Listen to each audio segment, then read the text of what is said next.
Is this makeup palette really worth the hype? Let's find out. Hey guys, welcome to my new makeup review series. For today's video, I'll be doing my first ever makeup review for the brand iGood Co. And honestly, ang dami kong nakikitang good reviews about this. So, sobrang na-curious talaga ako. So here is the palette. Maganda yung packaging niya, very neat and organized. Each page may sariling transparent cover and nung dumating siya, super sealed.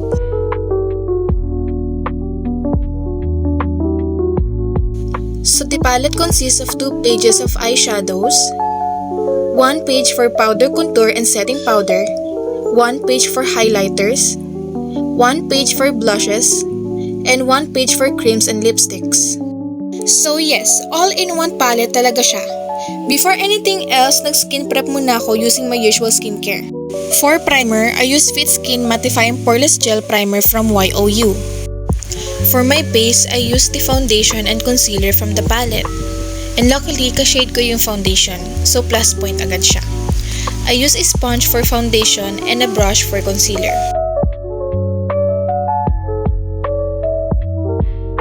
For cream contour, I use the brown shade. And honestly, nagulat ako kasi sobrang pigmented niya, but it's very blendable.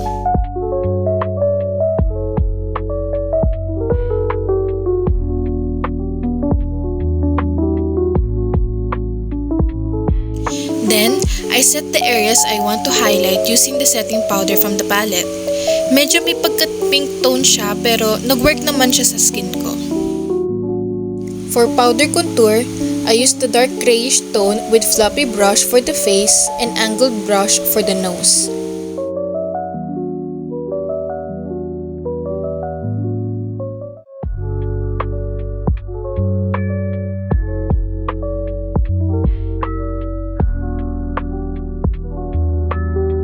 For eyeshadow, I use with a light shade all over the crease to set the foundation I applied earlier. Then, I use a dark purple shade blended with a floppy brush.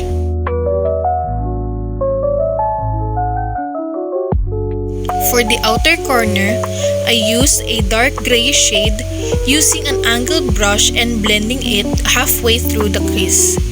After that, I blended everything using a bigger blending brush.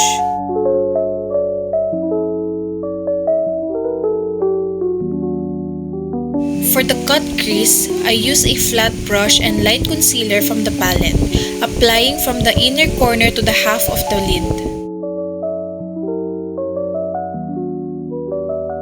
Next, for the lid, I use the light shimmer shade on both eyes. For the lower lash line, same shades lang ang ginamit ko.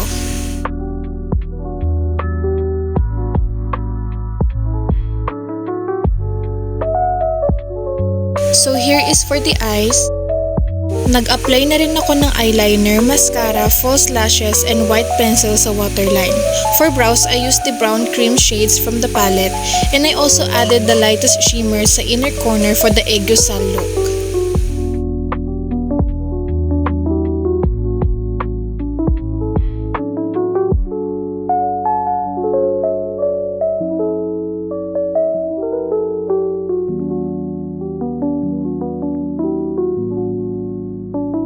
For the blush, I choose the light reddish blush shade, applying using a blush brush.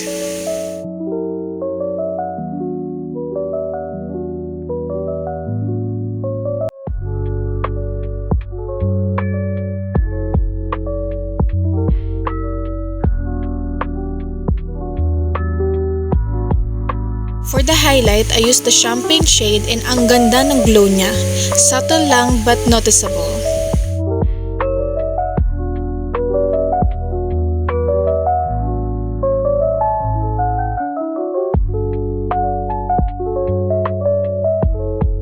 Next, for the lips, dito ko medyo nagpalit ng shades kasi hindi ko masyado bet yung mga color range ng nasa palette.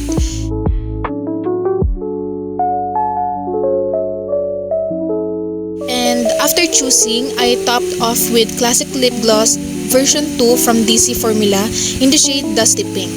Oud packaging man siya pero sobrang ganda talaga nitong gloss na to. To lock everything in, I used the Norty Wear 12-Hour Makeup Look Ultra Fine Mist from YOU. And here is the final look. Talagang sulit itong palette. Maganda yung eyeshadow and shimmers. Just to be gentle lang kasi powdery ang mattes and may konting fallout.